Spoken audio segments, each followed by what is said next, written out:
Alright Wall fans and alright Brewery fans, that's right, it's me, the one and only Sean O'Rourke, coming at you with yet another Go Tell It to the Brewery beer review. I've got a super local one for this particular edition. In fact, it's going to be hard to find this one outside of California, so apologies to anyone out there that's watching this and you're not in California and you have trouble finding this.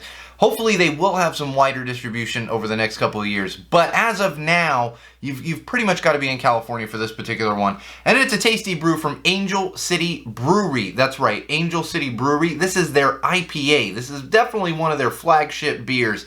Interesting thing about Angel City Brewery, you can figure out where they're located. They're obviously located in Los Angeles, California. They're currently located right down there in the Arts District, which has turned into a bit of an Arts District and Brewery District. There's a lot of cool breweries that you can go check out down there. We've had other breweries that are located in the Arts District on Go Tell to the Brewery, so if you want to check out some other ones, definitely go back and look through some of our other beer reviews. The cool thing about, interesting and cool thing about Angel City Brewing is they've actually been around for a little while.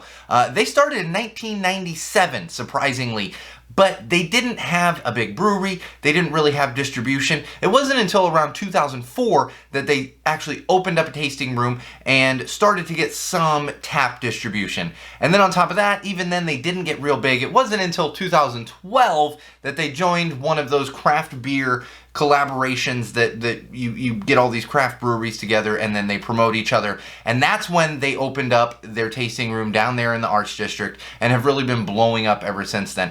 If you are in Los Angeles, highly recommend their tasting room down there in the Arts District. Great beers. The cool thing is it's a very unique space. It's one of those kind of indoor-outdoor spaces that you do find in a lot of breweries, but even more unique than your typical brewery that you're going to come across especially when you're finding them just in those industrial areas. Has a lot of character to it. Another cool thing is that they're very dog friendly, so you can bring your dogs right into the tasting room there. They can hang out while you enjoy some beers. So Angel City Brewery, definitely their tasting room, but additionally their beers are very tasty. They are still officially the independent craft brew. They've got the little stamp there. And this one, if you are in California, you're probably going to be able to pick up the IPA as well as some other Angel City brews.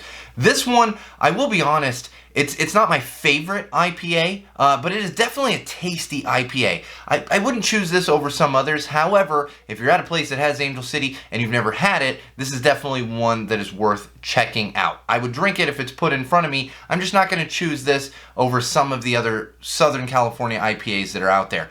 But, like I said, very tasty. Sits right in there on your typical alcohol percentage at 6.1. That's pretty typical for IPAs. Maybe even on the slightly lower side compared to a lot of craft IPAs that are maybe hitting 6.5% and around there. So 6.1, it's right in that realm. If you're an IPA drinker, that you can have a few of them, it's not gonna overload you, not gonna get you bloated, but it is still an IPA, and it's got that IPA taste to it. So keep that in mind, and definitely more of a California IPA compared to a New England IPA. You get that hoppiness in there, but it's smooth. It's definitely not a punchy in the face type of hop taste, but you are going to get a little bit of it. So be prepared. This is really more for a pale ale IPA drinker, or if you're just kind of getting into like to sample the IPAs, this one's going to be a good sample one because it's not super strong, but it is definitely a West Coast IPA. So check out Angel City Brewing. Like I said, I can't recommend the tasting room enough. Their beers are very tasty if you can get your hands on them. And now I'm not just talking IPAs. They also have some lagers. They have some pilsners that are really tasty. So check them out if you get the chance, especially in the can, but like I said, especially if you can get down to that tasting room in the Arts District here in downtown Los Angeles. It's tasty. And remember, Wall fans, beer fans, no matter what you're doing, no matter what you're drinking, no matter who you're drinking with, no matter where you're drinking, maybe it's Angel City Brewery down there in the Arts District, and especially no matter why you are drinking, always drink with common sense.